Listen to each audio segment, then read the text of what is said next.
L'inflation expliquée par Emmanuel. Emmanuel va acheter son pain à la boulangerie du coin. Le premier jour, Emmanuel paie sa baguette 1 euro.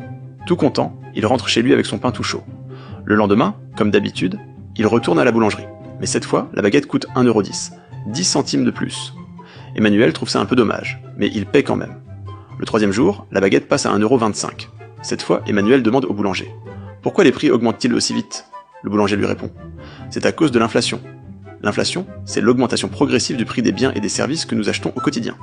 Avant, produire une baguette coûtait 50 centimes au boulanger. Mais les agriculteurs ont dû augmenter le prix de leur farine, car le carburant de leur tracteur est devenu plus cher.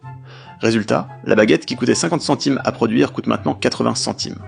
Pour éviter de vendre à perte et de faire faillite, le boulanger est obligé d'augmenter son prix de vente. Au final, c'est Emmanuel qui paye la différence. Plus tard, Emmanuel rentre chez lui et regarde les 2 millions d'euros qu'il possède sur son compte bancaire. Comme il s'agit de ses économies, il ne touche pas à cet argent. Mais cette année, l'inflation est de 6%. Cela signifie que Emmanuel perd environ 120 000 € de pouvoir d'achat, sans dépenser un seul euro. Ces 2 millions d'euros sont toujours sur son compte. Le problème, c'est qu'avec cette même somme, il peut acheter moins de choses qu'avant, car les prix ont augmenté. C'est ça, l'inflation. Si tu veux mon guide anti-inflation qui permet de récupérer des centaines d'euros de pouvoir d'achat, commente guide et abonne-toi. L'État te supplie de devenir auto-entrepreneur, parce que c'est probablement la plus grosse arnaque légale en France. Titouan va t'expliquer pourquoi ce statut est un véritable piège à rats, et pourquoi les vrais patrons l'évitent. En micro-entreprise, on te taxe sur ton chiffre d'affaires, pas sur tes bénéfices. Imagine tu encaisses 2 000 € ce mois-ci. Mais tu as eu 800 € de frais pour ton matériel ou ton essence. L'URSSAF s'en fiche. Il te taxe quand même sur les 2 000 €. Tu paies littéralement des impôts sur de l'argent, que tu as déjà dépensé pour travailler. C'est le système parfait pour t'empêcher de devenir riche. Mais les vrais riches ne touchent presque jamais à ce statut. Leur secret ? Ils ouvrent une SASU. En créant une vraie société, ils inversent complètement les règles du jeu. Leur nouveau téléphone, leur ordinateur, leur repas au restaurant, et même une partie de leur loyer ou de leur électricité. Tout passe en frais professionnels. Résultat, la société finance d'abord leur mode de vie, et l'État taxe seulement ce qu'il reste à la fin. En micro-entreprise, l'URSSAF se sert en premier. En SASU, c'est toi qui profites en premier. Abonne-toi pour hacker la matrice. Lâche un commentaire et envoie cette vidéo directement à ton pote freelance avant que l'URSSAF le mette sur la paille. Si t'as un enfant de plus de 18 ans qui fait des études, c'est littéralement l'information fiscale la plus cruciale que tu vas entendre cette année, car tu perds sûrement des milliers d'euros. L'erreur de 90% des parents, c'est de laisser leurs jeunes adultes attachés à leur foyer fiscal. On te fait croire que c'est une excellente affaire pour conserver ta fameuse demi-part supplémentaire. Mais le système est piégeux. L'État a mis un plafond de verre sur cette demi-part.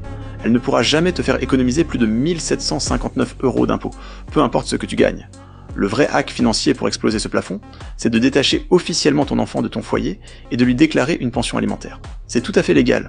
Dès l'instant où tu fais ça, la loi t'autorise à déduire directement jusqu'à 6 674 € de tes revenus imposables pour l'aide que tu lui apportes au quotidien. Faisons le calcul. Si tu es dans une tranche d'imposition à 30%, déduire ces 6 674 € va te créer une économie d'impôt massive de plus de 2 000 € en cash net. C'est mathématiquement supérieur au plafond bloqué de la demi-part. Tu viens de transformer une charge familiale en déduction fiscale surpuissante, et ça en changeant simplement ton mode de déclaration. La seule condition imposée par le fisc, c'est de pouvoir prouver que tu aides réellement ton enfant. Garde une trace des virements, ou une estimation de ses repas, s'il vit encore sous ton toit. L'enfant, de son côté, déclarera cette somme, mais comme il est étudiant et gagne peu, il ne paiera souvent aucun impôt supplémentaire.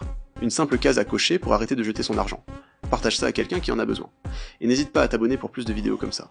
Et si tu veux économiser encore plus d'argent, je t'ai mis mon guide avec mes meilleures techniques. Commente impôt et je t'envoie le lien. Pourquoi ton gouvernement dépense des milliards pour regarder des gens se battre ? Maxime vit dans une ville qui a un problème. 10 millions d'habitants sont épuisés, mal payés, et a un seul mauvais mois de péter un câble. Et si un jour il s'arrête assez longtemps pour réfléchir, il réalise que le système est complètement cassé. Et des gens en colère qui commencent à réfléchir, ça devient dangereux. Alors la ville construit une immense arène. Coût du projet, 800 millions d'euros. Pas l'argent d'un milliardaire, l'argent des contribuables, l'argent de Maxime. Maintenant, chaque week-end, ces 10 millions de personnes choisissent leur camp. Ils mettent des maillots. Ils hurlent devant leurs écrans. Ils débattent des arbitres au lieu des lois. Ils parlent des transferts de joueurs au lieu des décisions politiques. Le lundi matin, plus personne ne pense au salaire qui stagne. Tout le monde pense au chaos de la veille. Les Romains avaient déjà compris ça il y a plus de 2000 ans. Ils appelaient ça du pain et des jeux. Du pain gratuit et des combats de gladiateurs pour remplir les ventres et occuper les esprits. Et pendant ce temps-là, personne ne remettait l'empereur en question. Aujourd'hui, le pain, c'est le fast-food. Les jeux, c'est la Ligue 1, la boxe, le Tour de France. L'empereur, lui, porte simplement un costume. Aujourd'hui, Ta ville dit qu'elle n'a plus assez d'argent pour avoir une eau propre, mais elle trouve quand même 800 millions pour un stade de foot. Ce n'est pas de l'amour du sport, c'est du contrôle de masse avec un tableau des scores. Et le pire, c'est que t'as acheté le maillot. Abonne-toi pour en voir plus.